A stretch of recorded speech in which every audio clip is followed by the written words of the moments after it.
Hey, what's up? Welcome back to another edition of The Mandatory. Remember, if you like the content, hit that like and subscribe button.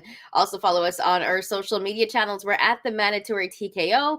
You can also find us on the audio side as well, wherever you find your shows, podcasts. If you got a couple of minutes, leave a rate and review. Give us a 5-star because that helps the channel grow. And thanks so much for rocking with us this early morning, Tuesday morning.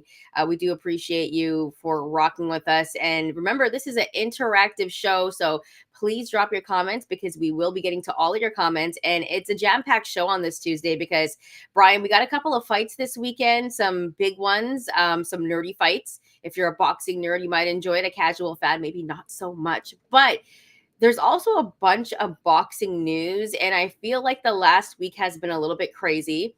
As you know, we're into February. Things are, getting a little bit busier. Usually at the beginning of the year in boxing, it's a little bit slow, but things are heating up, especially with news. And those two fights that we're going to talk about later is Keyshawn Davis, Dennis Berinchyk, and also we got Jack Catterall, Arnold Barboza Jr. on the Saturday.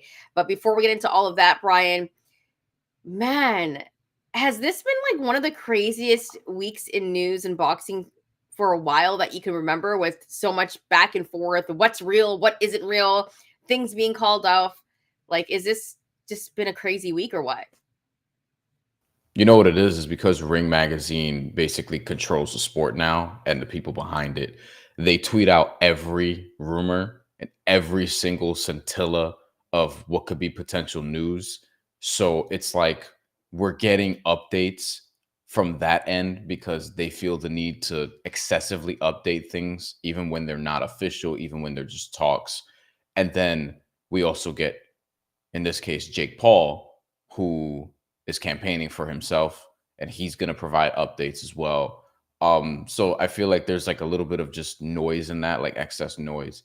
But yeah, it's been busy because shit is happening and people are trying to figure out, okay, is Canelo Alvarez going to fight Terence Crawford? Is Canelo Alvarez going to fight Jake Paul? Is Canelo Alvarez going to fight Jake Paul after suggesting he doesn't fight guys who aren't real boxers, even though he really entertained this one based on reporting around it. So I don't know, but yeah, it's been crazy. It's been also somewhat ridiculous.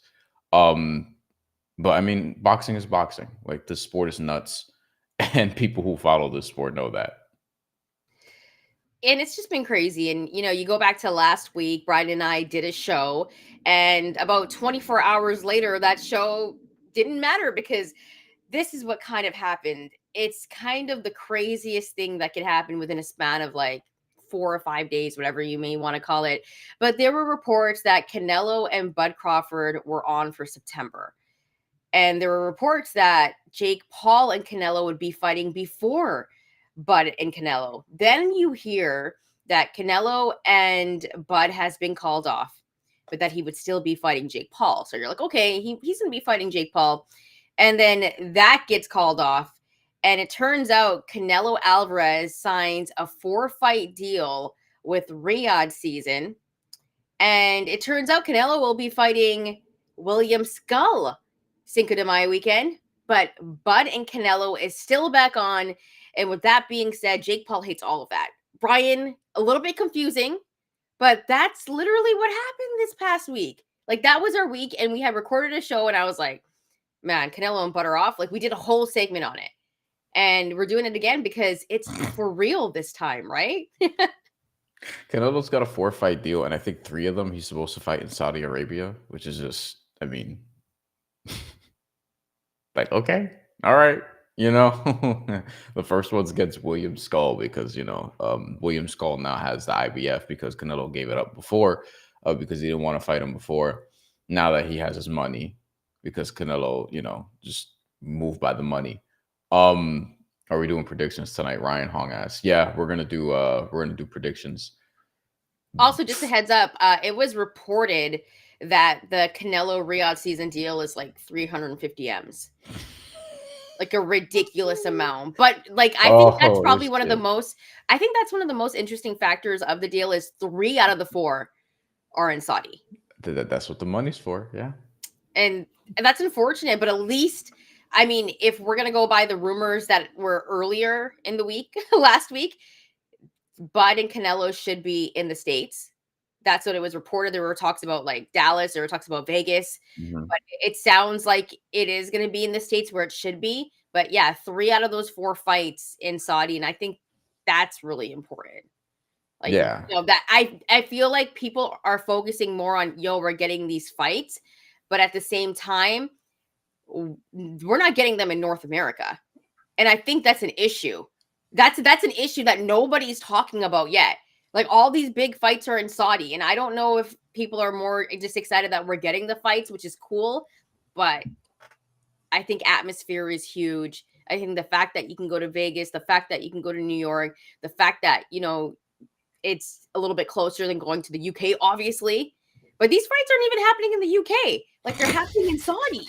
You know what I mean? So I think that's a very interesting piece. And I think it's clouded by the fact that, whoa, we're going to be getting these fights. We're going to be getting these fights. But we're not actually thinking about the fact that they're not here. These big ass fights. Well, Canelo and William Sculla, I mean, they could have that there. Yeah, But I was gonna say, like Canelo Williams Skull, you can keep that over there. Jesus says 350 million is not real. Listen, I'm sure, it's a ton of money because these dudes just have a ton of money, which is why when it all comes crashing down and they just stop deciding to bankroll like all these fighters, it's going to be damaging for the sport in a lot of different ways. Like long term, short term, a lot of guys are going to get paid, but long term, that shit, it'll have an end point, and then we're going to stop pretending like certain guys are worth you know excess of 9 and 8 figures and things of that nature. Like Gervonta Davis, say what you want, he made I thought was an interesting point where he says a lot of dudes are going to Saudi Arabia because they can't sell in the States. And when you look at, like, no disrespect, but Shakur Stevenson is even the co-main for this Riyadh season card coming up in February 22nd against Floyd Schofield. I don't think And so. yeah, it's a fight that otherwise would be in Newark, and he got booed in his hometown in Newark because of his style of fight or whatever the case may be. I'm sure the people in Saudi Arabia are absolutely going to be, jumping up and down when they watch Shakur Stevenson fight Floyd Schofield. I'm sure of it. I'm sure the environment's going to be amazing. You know what I mean? I'm sure that they're going to be fucking, super ecstatic to watch him perform after he got booed in his hometown here. But that's really what this is. Canelo Alvarez is obviously different. He could sell, but he just wanted the most money possible. This is like a Juan Soto situation, except with more back end problems, if you will. And at the same time, I see both sides in a sense where, not both sides, I see Canelo's side. I would want all the money as well at this point in my career. Like, why not?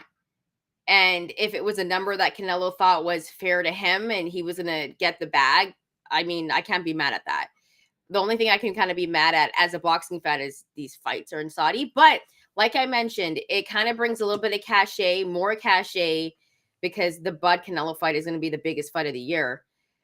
It will be for undisputed because Canelo is going to fight William Skull, and he should easily beat William Skull. We are going to get to your comments. And William Skull's going to get paid too.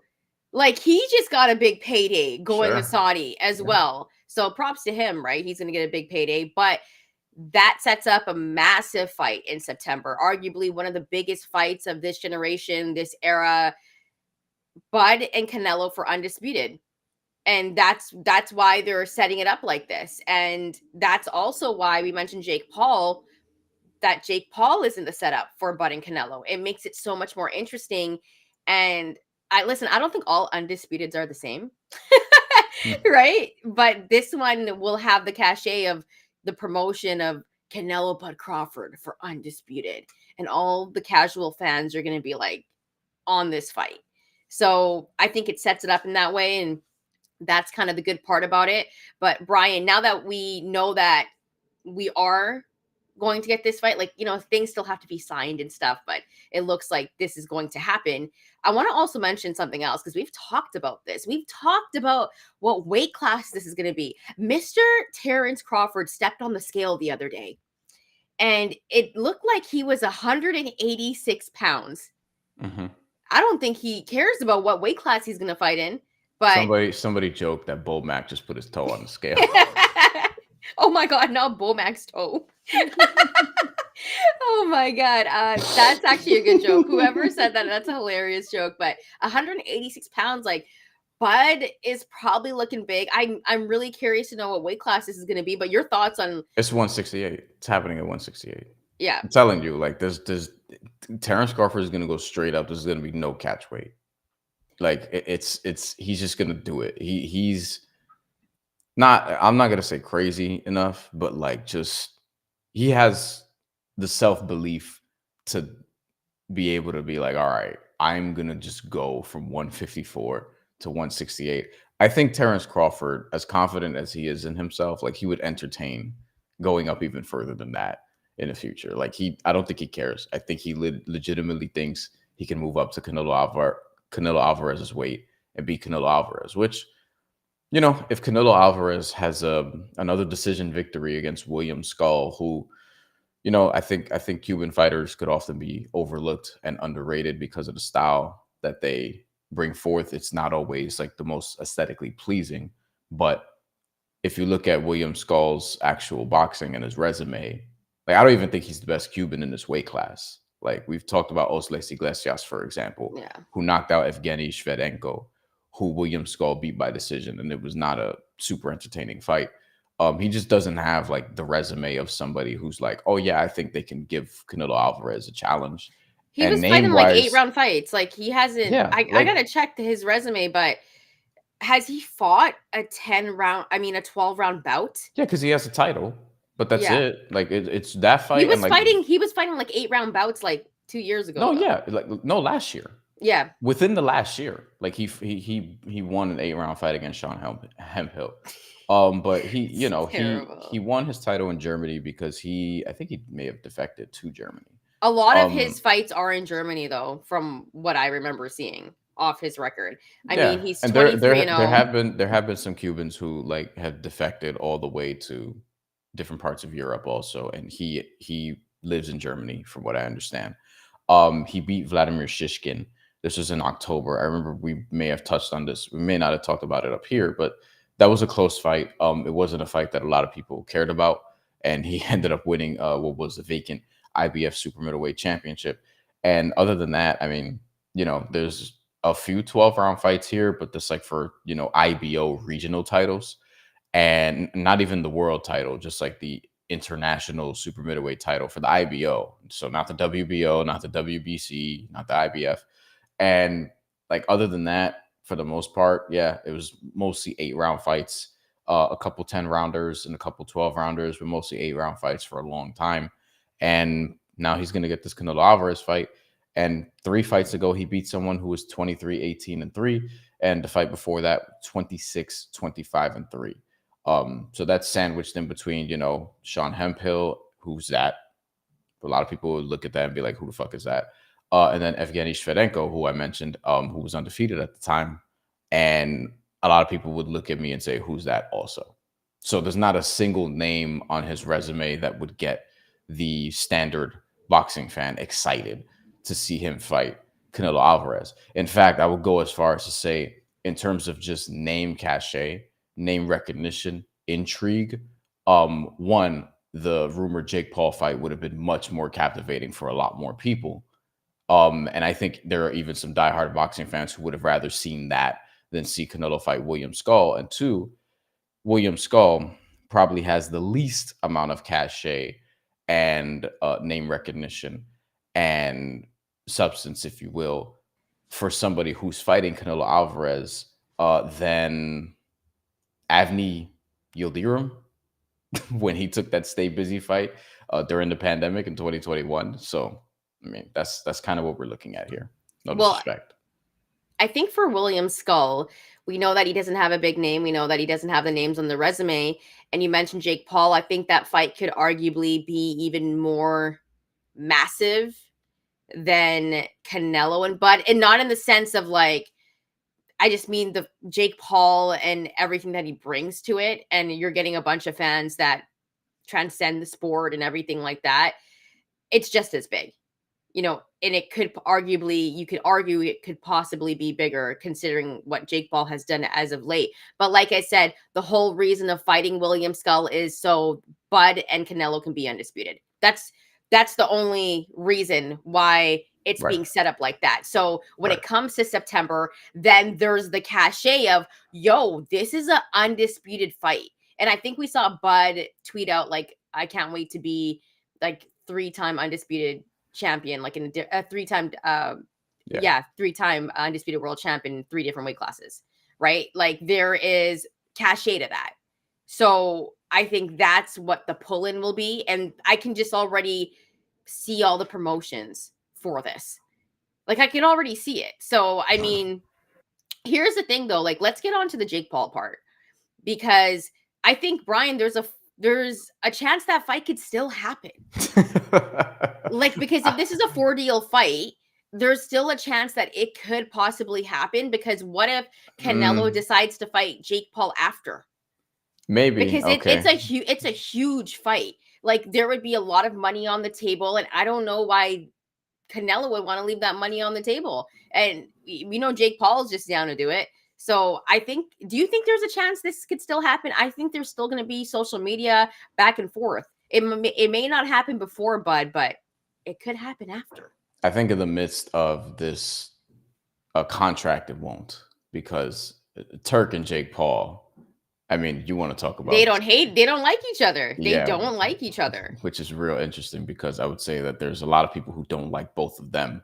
I think a lot of people in boxing would be on Turk's side in this. I'll abstain from going any further on that road. But we have Jake Paul calling out Canelo Alvarez. In fact, I'm going to try to play the video because I thought the video was really, really interesting. Okay, so let's see what he had to say. Oh, Canelo, you puta. And this fucking YouTuber.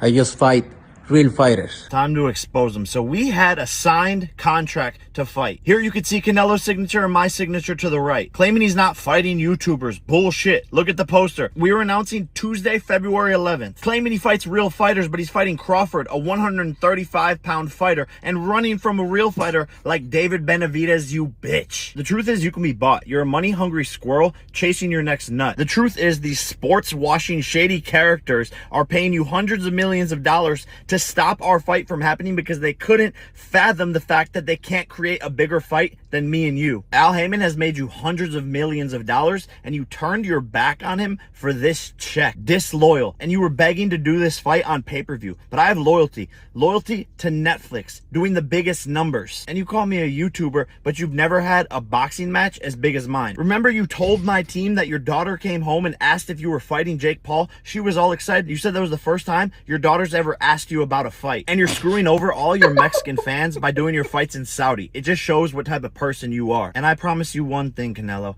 Any fight that you do this year, mine will be bigger. So go fuck off to your boss, you Ring Magazine employee, you pink and orange bitch. And oh, fix that herpes on your lip, you dirty puta. Yo, that may be one of the best videos of 2025. Let's save that one, Brian, because we're going to have it on the end of the year list. I'm not going to lie to you. He said a lot of stuff I felt was real. Terence Crawford is obviously not a 135-pounder. And I'm sure he knows that. I think he's just kind of trying to say, like, yo, you're fighting somebody who's really smaller than not you. in your weight class, right? Like it's just a form of insult there. But a lot of what he was saying, and boxing fans are like, were in his mentions or whatever the case may be, just, you know, disagreeing with this, that, and the third. But a lot of what he was saying, I mean, he's got some points. There's some facts there. Like when he said that he's kind of selling out his Mexican boxing fans and doing the fights in Saudi, like that's real. Like let's be honest here, because they travel for Canelo. He called them a Ring Magazine employee. Essentially, everyone who signs with Riyadh Season, who owns Ring Magazine. I mean, look at who showed up to the gala to announce the relaunching of it. Like those are a whole bunch of people who fight for Riyadh Season or in Riyadh Season as part of that. Like, yeah, like he's not entirely wrong. I know a lot of people are going to say that, but he's really not. Like there are actually some points that he's making where he talked about with Canelo Alvarez. I don't know. I don't know the shit about his daughter or whatever the case may That was be. the funniest part, though. That may have That been was one of the just funniest parts. like he's a wrestling heel. You know what I Yeah. mean? Like I'm looking at it from the prism of like, yes, he himself is not like, you know, he's not like the kindest person in the world or whatever the case may be. I wouldn't say that, but like for a lot of people, for a large chunk of people, more than we would want to admit, there are a lot of people who would be more interested in Canelo versus Jake Paul than Canelo versus Terence Crawford. And I know people in boxing are going to be like, oh, you know, fuck those people, you know, they're casuals, whatever, whatever. But it's like that doesn't matter in relation to Jake Paul's point. That also doesn't matter in relation to Gate, in relation to all those different things. I think Turk also like knows that, which is why he's allowing Canelo Crawford to take place in the States. Because if it took place in Riyadh season, like, no, it's not going to generate what it would if people from here actually go to the fight, which they're not going to do by and large if the fight is in Saudi Arabia. Like, we know what's going on here sort of underneath the hood, which is why that fight seems to be the one that's going to take place here. But if Jake Paul were to fight Canelo Alvarez on Netflix, is that going to do better than Canelo Alvarez versus Terence Crawford on DAZN pay-per-view? That's Yeah, not guaranteed. like, I mean, it's not guaranteed, but if it was on Netflix, it's way, but you know what? It's way more accessible. It It's is. It way is. more accessible. Subscription-wise, At a you- time where in the beginning of 2025, people have really locked down on the streaming services, if you will. Not Amazon, but I'm talking about the ones that you gotta like get a link for. They're not working the same way that they used to. Just like YouTube to MP4 converters and MP3 converters, they're not working the same way that they used to. You have to work harder to get these things now. So that makes the DAZN's pay-per-view of Jake Paul versus Terence Crawford less accessible because a whole bunch of people are not going to pay for that fight. Whereas if you put Canelo Alvarez and Jake Paul on Netflix, everyone has Netflix. Everyone has access to Netflix, just about. Not everyone is going to have DAZN pay-per-view. I don't have DAZN pay-per-view. You know what I mean? I don't subscribe to DAZN. They don't give me enough good shit to want to subscribe to DAZN. And I don't watch soccer like that. And their fights are, you know, they're fine. I'm not going to pay, what is it, $50 a month or whatever the case may be. I'm not doing that shit. It's not $50 a month. I pay for DAZN pay-per-view, but only because you get NFL Sunday Ticket on there. So that was the reason why I got it. I don't need that shit. It's fine. I need that shit. But what I will say is I think obviously Jake Paul and Netflix would do crazy numbers, but I'm still thinking like the boxing purists of like, this is obviously the fight that I want to see. Like, this is a fight that I was talking about a year ago and everyone was saying, yo, it would never happen. And it's going to happen. The one thing that I will say though, is I know Jake Paul mentioned that Canelo's like a sellout and like, you know, Al Heyman made him all this money and he went over to Turk. I'll say one thing, and you know, Brian, you can attest to this as well, like being in media, no one's going to be loyal to your ass. And companies and like big business people, especially when you're working in the field of entertainment, they don't care about you. Like, you're just sometimes like a number and you got to go get yours. So it's like, I'm not going to ever hate on Canelo for going to get the bag, because it's like, that's business sometimes, yo. Like, you know that. Like, you're going to stay loyal to a company. Like, in media, you see how many people get laid off every year. It's not that deep. No, but I'm just saying, I don't think the point. I'm making the comparison of that, of like, yo, like he didn't rock with Al Heyman and he left and he went and got paid. Like, I'm never gonna ever hate on someone for going to get paid. I Like, think we can hate on people for going to get paid in certain circumstances. I wouldn't, because I think we can. Get paid. I think we can. I think if you have issues with the regime over there, you can do that. Which is what Jake Paul's issue is in relation to his video. Because he hates Turk. Him and Turk don't like each other. Right. But that's what he's saying. He's saying you went and took that money. But let me tell you something though. Let me tell you something. If Jake Paul ended up having beef with Netflix, he'd be out too. He'd be like, peace. No, but I can hypothetically say that shit though. Yeah. I can hypothetically say that. But I'm just saying that I understand why Canelo did what he did. And that's my only point, because it's like, companies are not always going to be loyal to you. And you know this firsthand in media. Like, you can stay with a company and rock with them, and then, you know, they'll have like crazy layoffs. And as you know, media companies have competitors, right? So it's just like there's no loyalty anywhere. So it's like it's easy to in entertainment, right? Like it's easy to be like, yo, he left for the bag or whatever. But it's like, yo, if he wasn't getting paid and he wasn't getting what he wanted from Al Heyman and there were some issues there, I'm not going to be mad at that. I think it's different. It's much different in terms of levels because, like, for me, I might have but so many options. Canelo Alvarez could make his own streaming service if he wants to. Like, he can literally come out with Canelo TV and put his fights there for all he gives a shit. You know what I mean? And they would do fine. Like, he has enough money to do that, I think. But to Jake Paul's point, I get what he's saying. I mean, you don't have to agree with it, but like, I don't agree with it. I understand it. I think, but also I want to be clear. I'm not advocating for Canelo Alvarez to fight Jake Paul. Sounds like you were. I mean, it would be entertaining though. Like, let's not sit here. Let's not sit here and pretend that it wouldn't. I'll tell you this because as a diehard, I'm not like super interested in seeing Canelo Alvarez fight Jake Paul from like an honor of the sports standpoint or whatever bullshit. But from an entertainment standpoint, like I'd be more entertained watching that than a bunch of other fights against quote unquote real fighters.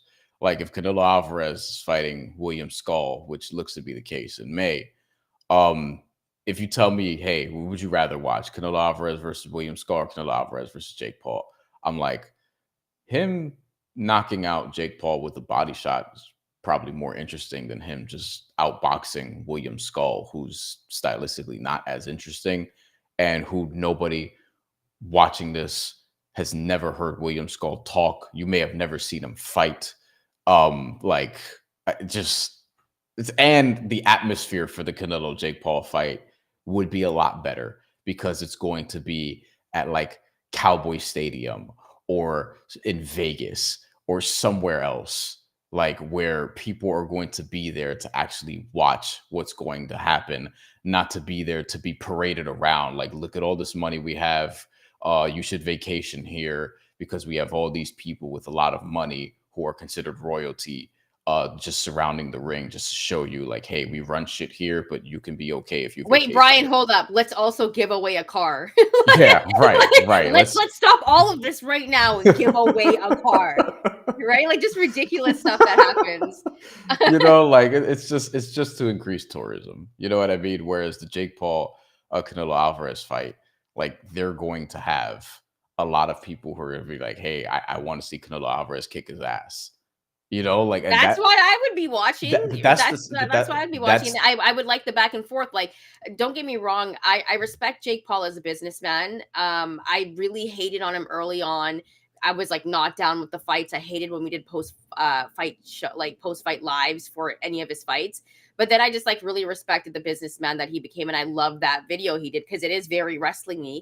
Right, it's like he's good at what he does. I don't co-sign everything he does, like but he's good at it. Like, let's give him credit there. Like, you gotta love that. I do want to get in some comments, Brian, before we get into the fights that we're going to talk about.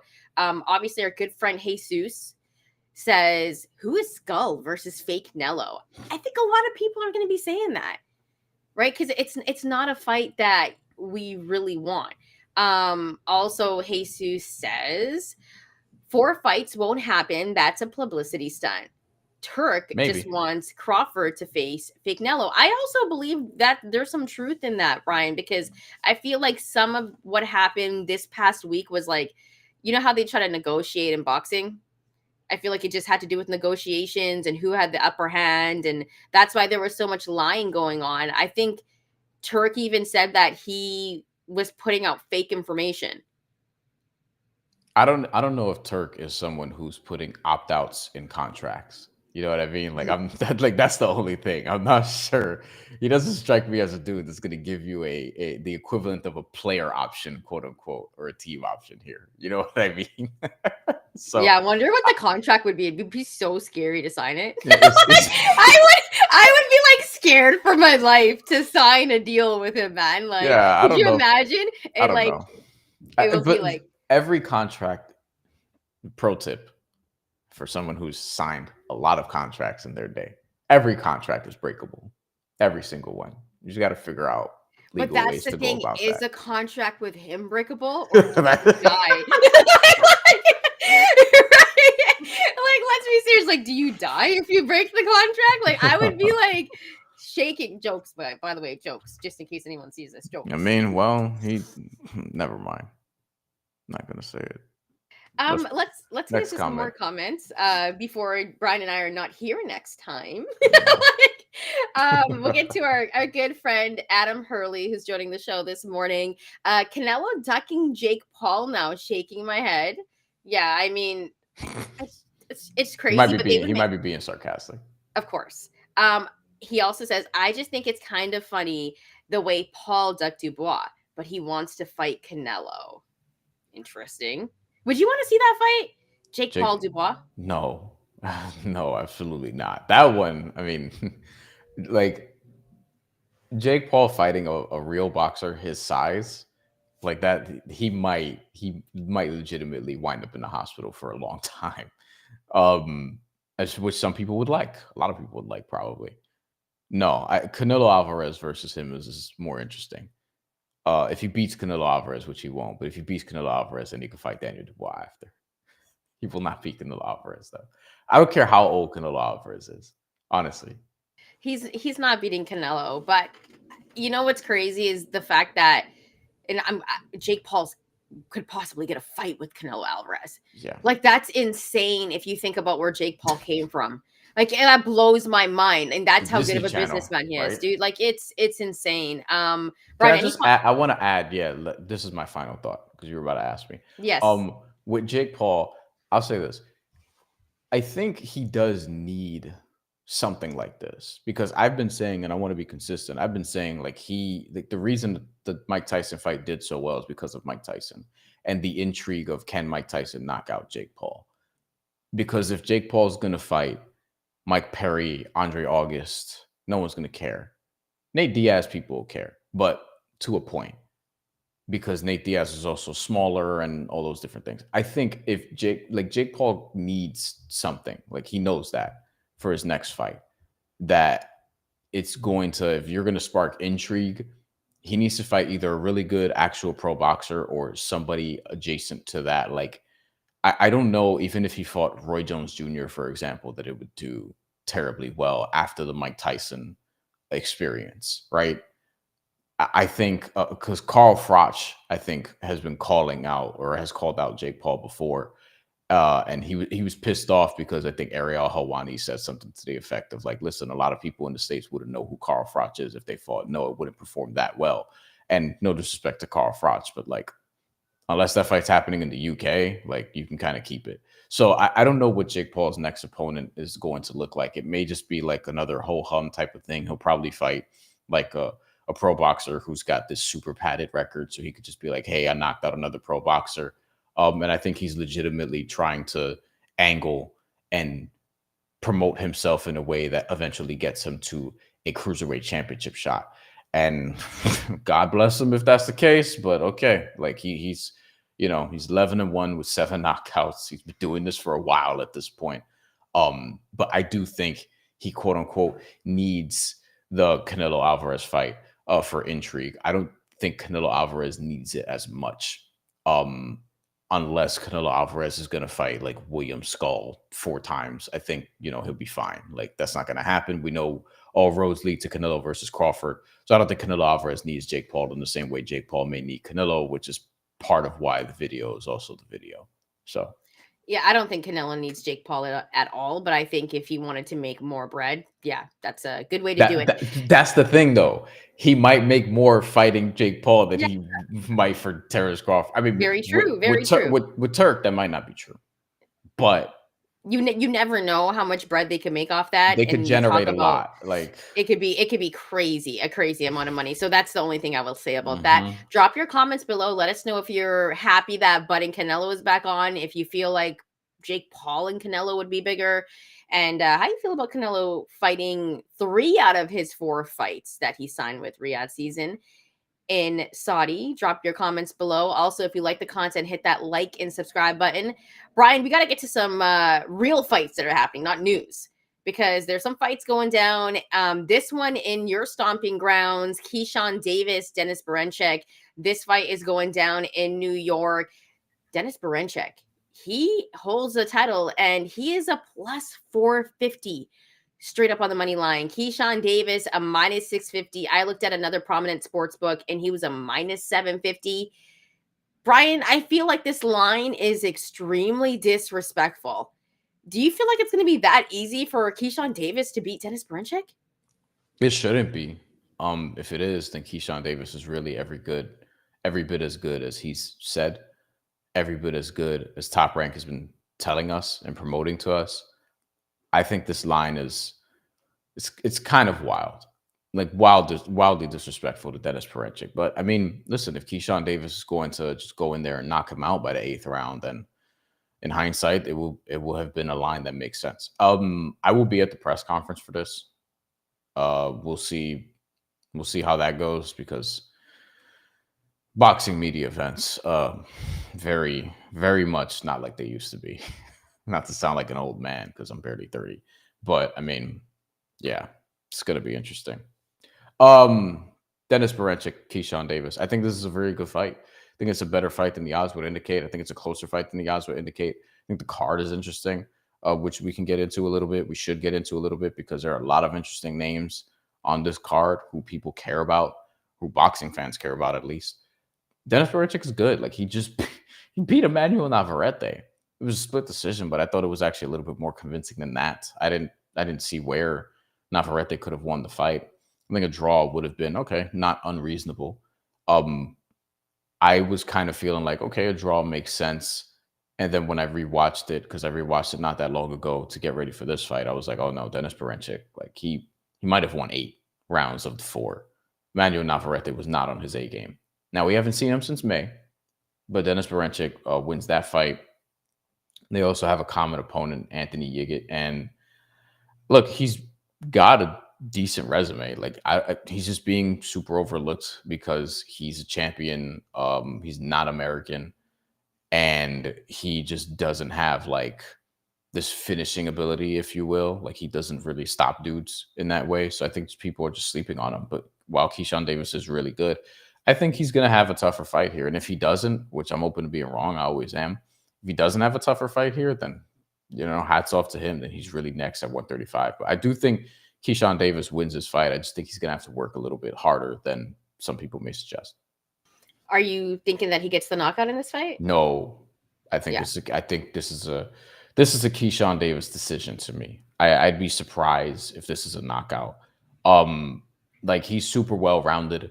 He also, like, he's not going to finish every single guy he fights either. You know what I mean? Like, he has some decisions. The over under for this is 10.5, and the over is minus 330. So Vegas is also telling you, hey, decision's the likeliest outcome. Keyshawn Davis is minus 140 at one book that I'm looking at to win by decision, plus 200 if you think he's going to get the stoppage. Dennis Berinchyk, probably should mention, he's plus 650 to win this by decision. So that is, I don't think he's going to get one. I think this might as well be Norfolk, Virginia, but I think Keyshawn Davis guesses on points. In fact, I might bet that right now while you're talking. I think this is a very tough fight for Keyshawn Davis, the toughest fight that he's ever had. I don't think Dennis Berinchyk is going to be a layup. I hate that line. I hate the fact that Keyshawn Davis is a minus 650, because Dennis Berinchyk, he beat Emmanuel Navarrete, and I don't think it was a split decision. I thought Berinchyk was winning that fight, and he was giving Emmanuel Navarrete some work in a fight that Emmanuel Navarrete was supposed to win. That was a fight that Dennis Berinchyk was not supposed to be victorious and end up being the champ, because that messed some things up. Because there were other fights that were supposed to be made, because Navarrete was supposed to win that fight. Dennis Berinchyk, very skilled. He knows how to move around the ring really well. Keyshawn Davis is all around, and he's got the power. Dennis Berinchyk does not have that power, but he's a tricky fighter. And I think this is going to be a tougher fight. I want to see how fast Keyshawn Davis is able to figure out Berinchyk, because I think Berinchyk could actually give him some problems in this fight. And I don't think it's going to be a knockout. I think this one definitely goes the distance. I think Keyshawn Davis will end up getting the decision, but Berinchyk going to make it really hard. And to be honest with you, maybe I'm crazy, but I'm looking at those odds and I'm like, they look good. I don't think Berinchyk is going to win because the fight's in New York. It's Keyshawn Davis. There's too much on the line. And I'm not saying I'm a conspiracy theorist, but I think this fight is going to be a lot closer than people think. A lot closer than people think on the cards. He's going to make it really, really tough. And obviously, Keyshawn Davis's power is different from Emmanuel Navarrete. And Emmanuel Navarrete was coming up. And the whole time in that fight, I was like, it doesn't seem like his power transcended in the Berinchyk fight. For Keyshawn Davis, he does have that power. But, man, Berinchyk is very skilled, dude. Like, very, very skilled. And these Ukrainian fighters, I mean, you could essentially say that he's kind of like a Loma. Like, the way that he fights, the style that he fights. And so that's why it's so tricky. And so I'm very excited for this fight. I think it's going to be a lot closer, but I think Keyshawn Davis will end up getting the win. But I wouldn't sleep on Berinchyk. I wouldn't sleep on that fight being a dud. Ryan Hong, odds on Davis to win by decision are bad at -120. Yeah, I would take that. Better than 140 that I just saw. Yeah. Ryan, where are you getting that from? Also, where's that 120 number coming from? Keyshawn Davis' score knockdown is +140. I like that. I like those. I actually like those odds. I mean, that's a good number. To not score a knockdown, -195, which is interesting because I think he could drop Berinchyk. For sure. I'd be a little surprised if he finished him. I think it's one of those where Berinchyk does get hit. Yeah, like he does get hit. So it's Ryan Hong points out Berinchyk beat him Artem Lobov in a bare knuckle fight. Oh, that's right. I remember that. I'm telling you guys, this is going to be a very good fight.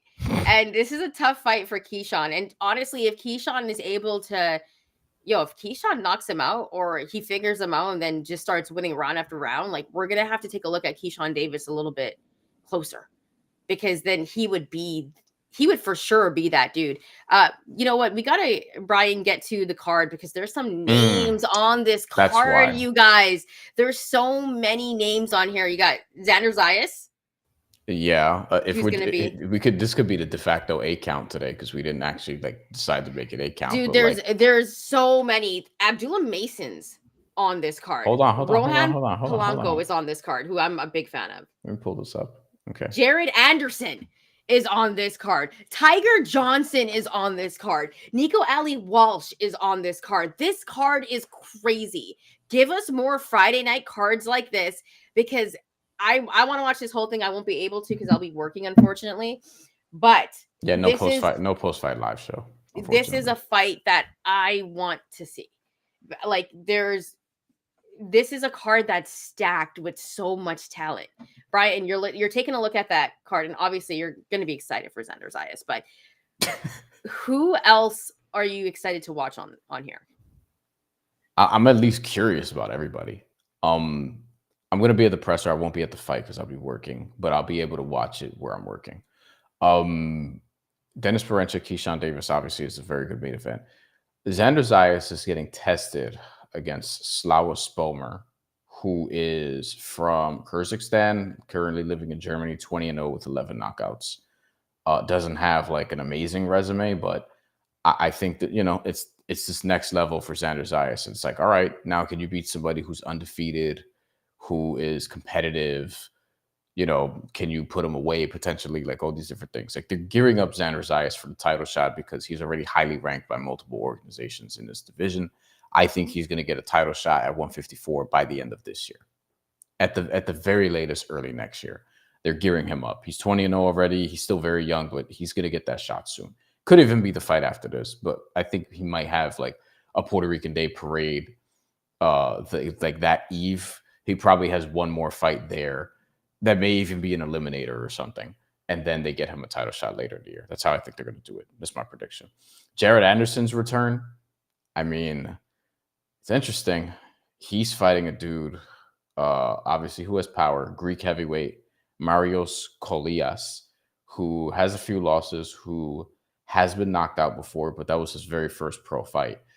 Since then, he hasn't been. Jared Anderson, this is a good comeback fight for you. Let's see what you got. Rohan Polanco, who I think he's underrated. He's absolutely underrated. This guy's my favorite guy on the card, other than Abdullah Mason.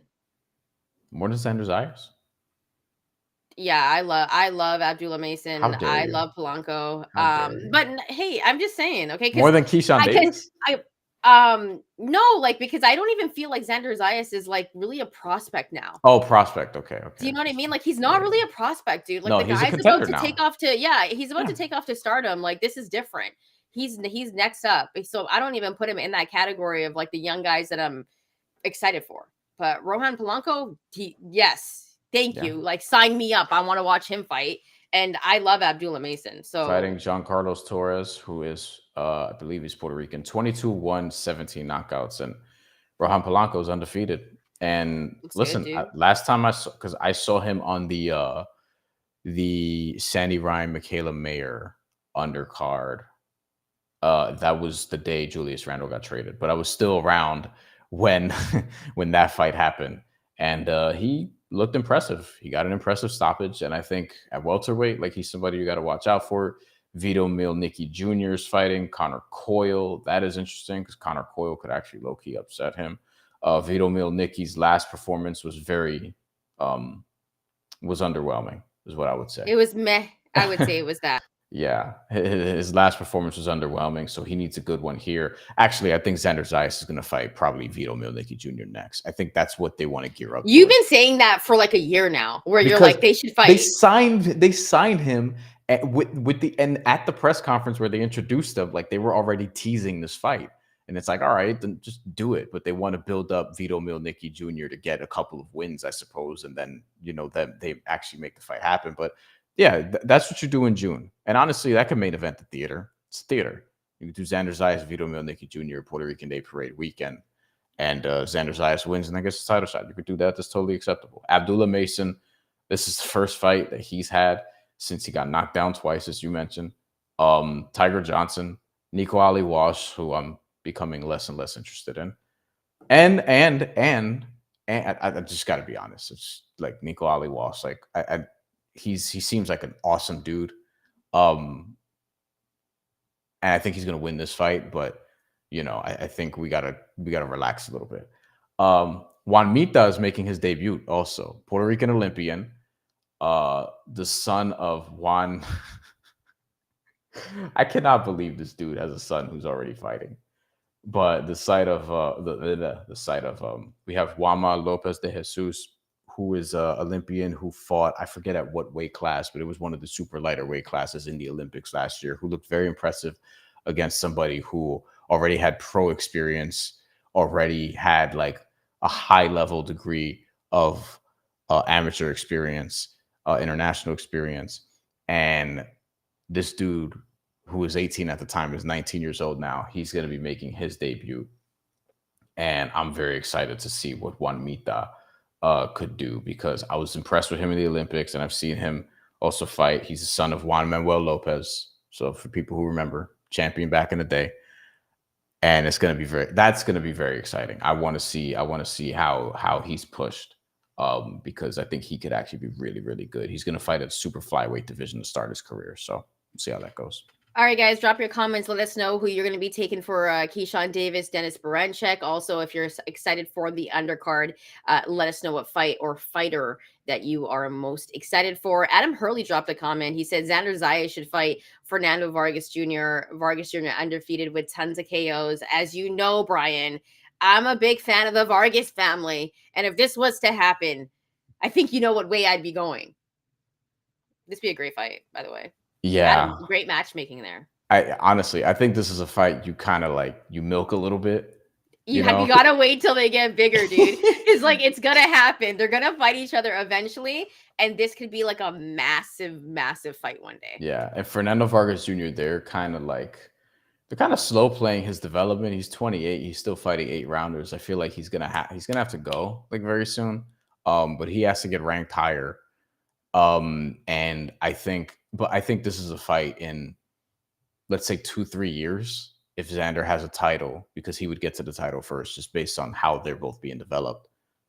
Like, yeah, this is one that could go in that Puerto Rico, Mexico, like rivalry, because you would have Xander Zayas, who at that point would be a champion with a couple defenses under his belt, maybe. And you have Fernando Vargas Jr., who, I mean, the son of a legend, who's this big puncher. And like that, that would be very, very interesting. I would like to see that in a couple of years. I want to quickly get to this comment because this is really interesting, and I agree with Ryan over here. Jared Hurd is losing his next fight. Whoever his opponent is that I've never heard of is plus money. Get it while you can. Thank me later. Yeah, I mean, I think it's a wrap for Jared. I hate to say Friend it, man. of the show? Question mark?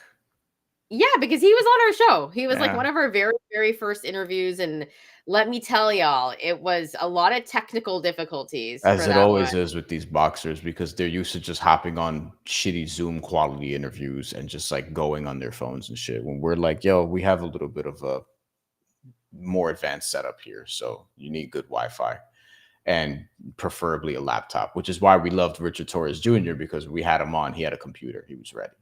And he was on Chrome. And Yeah, and also his Wi-Fi was great. Sidebar, Tiger Johnson's also fighting on this card. He was on our show too, like really, really early on. Yeah. So another guy he hasn't looked awesome in his last couple fights. He's gotta get going. So it'll be very interesting. Brian, there's another fight that's flying under the radar. This one, I feel like it's a very big fight at the 140-pound division. It's happening across the pond. Jack Catterall, Arnold Barboza Jr. This one, Jack Catterall, of course, this one's going to be in his backyard. He's a minus 255, and Arnold Barboza Jr. is a plus 200. How do you see this fight going? And Brian, do you feel like the line is pretty, I guess, do you agree with it? I'll be brief because this is your bag. Because I want to toss this back to you immediately almost. But I'll say this. I think we got a comment about this earlier that I'm going to pull up. But Jack Catterall being the favorite is no surprise at all. It's probably deserved based on, I mean, he did beat Regis Prograis, did avenge the Josh Taylor, not loss, but, poor decision there. And ultimately, while this is for an interim championship, we should mention WBO interim super lightweight title. So Arnold Barboza's first shot and Jack Catterall's first since the first Josh Taylor bout. This fight is going to be in Manchester. So Arnold Barboza, who doesn't stop a lot of people, is going to be up against it here and is going to really need, I think, to really just dissect and outbox and have the performance of his life to get a fair shake, because he could probably do all that and still wind up losing on the cards or walking away with the draw. Like, I think I'm looking at split decision bets. I'm looking at majority decision bets because I think that's where the sort of value is going to be. If Jack Catterall just totally whoops his ass, then obviously it's just going to be unanimous, whatever. But for Arnold Barboza to give himself a shot, he has to have the performance of his life and preferably drop Jack Catterall at least once. And, I just don't know, because Jack Catterall is good. He's a tricky fighter as well. Both of these guys are tricky fighters. So I'm actually really fascinated by this matchup. And it's falling under the radar because of all the other noise we've been talking about. But like, this is actually a really, really good fight and close fight on paper that I'm excited for. Yeah, and I think it's going to kind of shake up some things at 140 in terms of who a guy like Teofimo Lopez could be fighting next. This is going to be a very interesting fight because anytime a fight happens at 140 pounds, I mean, it's a toss-up in that division. This, to me, is I don't like the line that much, but I'm not mad at it. I think there is some value on Arnold Barboza Jr., but because this is in Jack Catterall's backyard, and they just love Jack Catterall, Arnold Barboza Jr. has to fight the perfect fight. He has to dominate. And here's the thing. I actually think Arnold Barboza Jr. could do that, but I think this is going to be a really close fight. I think it could be like a 115, 113 type of bout. And if it's like that, then I could see Jack Catterall winning, but I'm going to put my money on Arnold Barboza Jr. I feel like the way that he fought against Jose Ramirez was just spectacular. Like, that was a fight that I think a lot of people were taking Jose, and he made Jose Ramirez not look like Jose Ramirez. He made Jose Ramirez look like Jose Ramirez could be done boxing, because that's how he looked like in that fight. And I think we got to give Arnold Barboza Jr. credit. He's undefeated. They, weren't pushing him at top rank the way that they should have, but he has impressed. There was a questionable fight that happened last year that I think people were very hard on him about, because I don't think he won that fight. However, he came back, beat Jose Ramirez, and I think he gets it done against Jack Catterall. I'm looking at the odds, and I would take him to win by decision, but I wouldn't be surprised if it's like a split decision. But I do think that Jack Catterall does get hit a lot. And if you think about fighting style, kind of a little bit similar to Jose Ramirez in the sense that he likes to come forward. He likes to be the aggressor. He is really tricky though. And he does move around the ring really well, but he also gets hit a lot. And I think if Arnold Barboza Jr., very skilled, he's a technician, I think he can give Jack Catterall some problems. And so these two guys are going to be in a very, very tough bout. Like I said, 115, 113, 116, 112. I feel like that's going to be what it is. I don't see any of these guys dropping each other. Maybe Jack Catterall could drop Barboza, but I don't see Barboza dropping Jack Catterall. Like I don't see it. But Catterall got dropped in his last fight. That's true, but Prograis. That's Prograis got power, but that's the thing. Prograis, like we've seen Prograis drop dudes and like, stop dudes. We've seen Arnold Barboza Jr. essentially like end someone's career that was supposed to do better than him, in a very sad way for Top Rank. But like, I don't think that's the fight that's going to happen, guys. Drop your comments below. Let us know who you got winning this fight. Like I said, I'm taking Arnold Barboza Jr. to win by decision. If you watch the show, I don't know why you think I'd pick anything else for this fight. For the record, I'm probably leaning Jack Catterall by decision. Okay. I'm going to look at split decision and majority decision bets, though. It's just for sure. It's like. I'm going to look at a draw, dude. I'm going to look at a draw. No, me too. Awkward style, that overhand left. If he's landing that overhand left in round one, it's going to be a problem for Arnold Barboza. Arnold Barboza needs to be able to get to his right hand, like, immediately. But the thing is, I think he's going to be able, like, the way that Jack Catterall fights, it's so tricky, but he gets hit a lot. So it's not going to be an issue of him trying to close the distance or whatnot. Like, these two guys are going to be going at each other. So I think Barboza, if he fights similar to how he fought against Jose Ramirez, but I think he's going to be able to figure out Jack Catterall. I think people are sleeping on him a little bit. Yeah. So those are my thoughts. Let us know who you got for this fight, if you're excited for this fight or you feel like it's flying under the radar as well. Bryan, a jam-packed show, almost an hour. Any final thoughts before we get up and out of here for the rest of the week? We'll be back the following week, and things are just going to get busier, guys, because we got some good fights coming up. Yeah, we're planning a post-fight live for the Riyadh season card, which would be our first one since we did David Benavidez versus David Morrell, because we won't be able to do one this weekend because of work obligations. And Shantelle has to travel and be important and get bread, so that's basically what's going on. This card, by the way, I just want to say this card is if you're not from the UK, I feel like you can just tune into the main event. If you're from the UK, you'll probably be interested in like Zelfa Barrett versus James Dickens. I'm not gonna lie to you, I'm not watching any of the undercard. Like if I'm bored on like Sunday night because there's no more football and I'm bored as hell, I'm gonna hop on DAZN. I'm gonna hop on DAZN and like watch the fights at like night when I get back. It's All-Star Weekend too. That's true, but I just haven't been excited for All-Star Weekend in like 10 years. Yeah, no, I get it. I don't even like this new. I don't even like this new format. I'm gonna watch it. I haven't missed an All-Star since I was like 4 years old. Yeah, but like let me tell you how unexcited I am for this All-Star.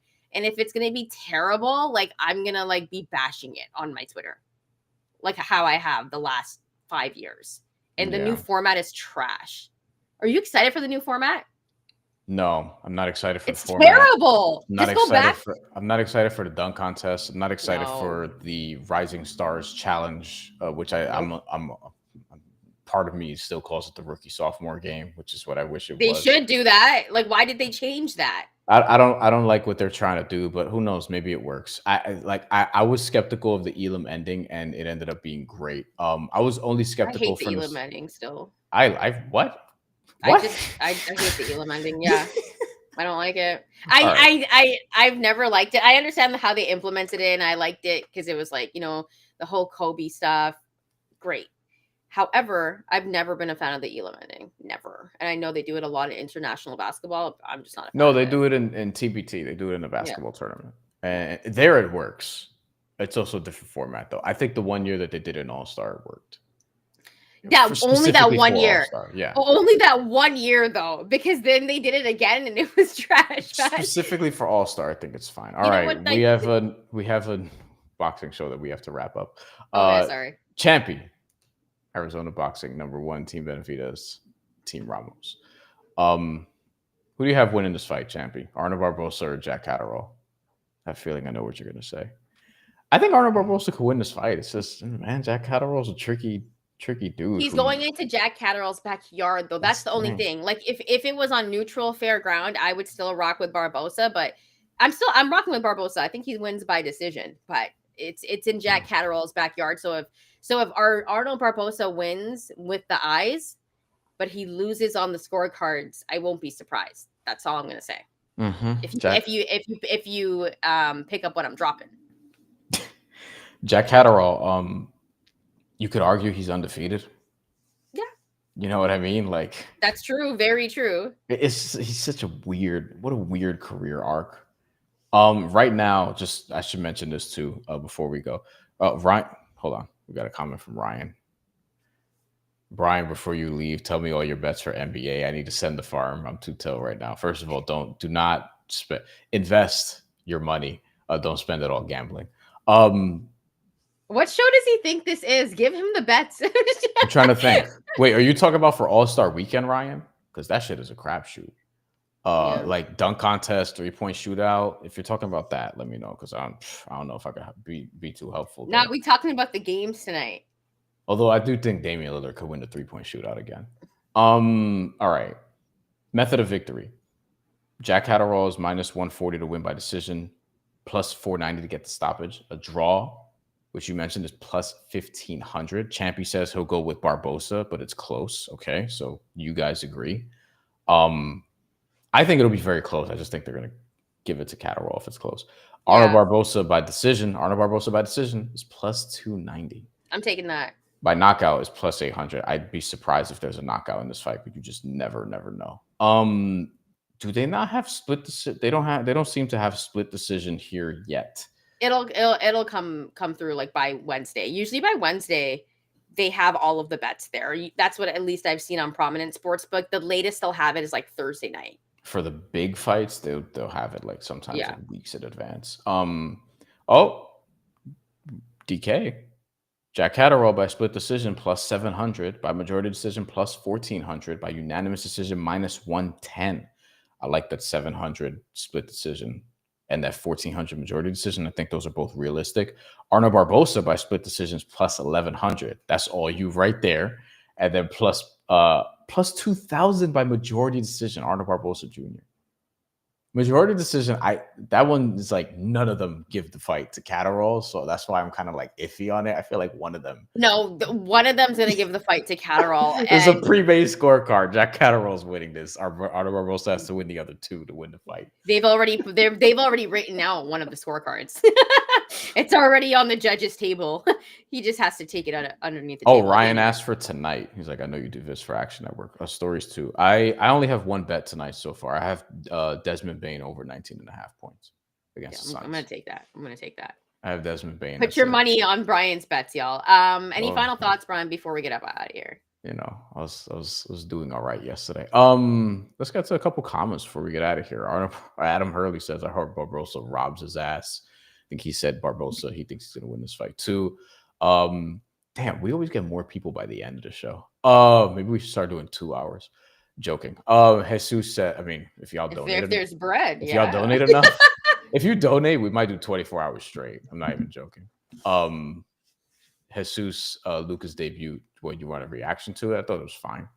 I thought it was cool. It's just weird. They were playing Utah though. You know what I mean? Like, Utah's trying to lose. I mean, yeah.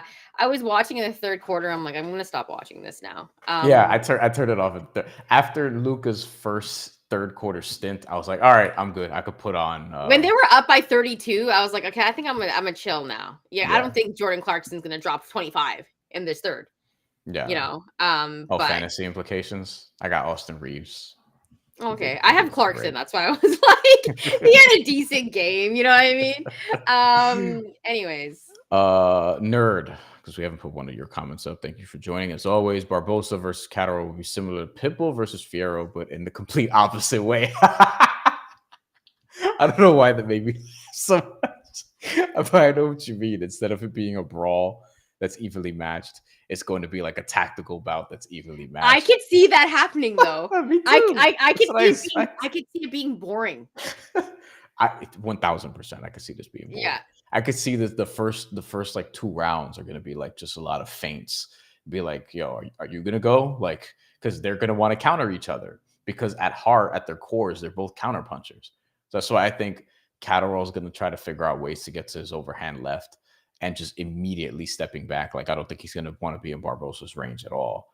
And the same goes otherwise. Arnold Barboza, by the way, we should mention this. 72-inch reach in this fight. Jack Catterall 69. Also has a 2-inch height advantage. Arnold Barboza does 5'9" to 5'7". So Arnold Barboza, that tells you he's going to want the outside. I don't think Jack Catterall is going to try to make it a brawl, though, to Nerd's point. I'd be surprised at that. And it's going to be a good fight. I think it stylistically, like, could be the fight of the weekend, just in terms of a tactical standpoint. Even though Berinchyk and Keyshawn Davis is a potential banger. But we'll see. Yo, that fight's going to be crazy good. Like, good weekend of fights. We got a good weekend of fights. Yes, yeah. Very good weekend. Guys, thanks so much for joining us early on this Tuesday morning and joining us for any live, dropping comments. We do appreciate you. We have our regular friends of the show, but we're always looking to welcome new ones. If you like the content, hit that like and subscribe button. Also follow us on our social media channels. I'll let Fonseca have the final words. We will be back unless something else absolutely crazy happens this week, but chances are you'll hear from us next week, where we'll recap what went on, and we're expecting to preview that big stacked Riyadh season card. See y'all soon.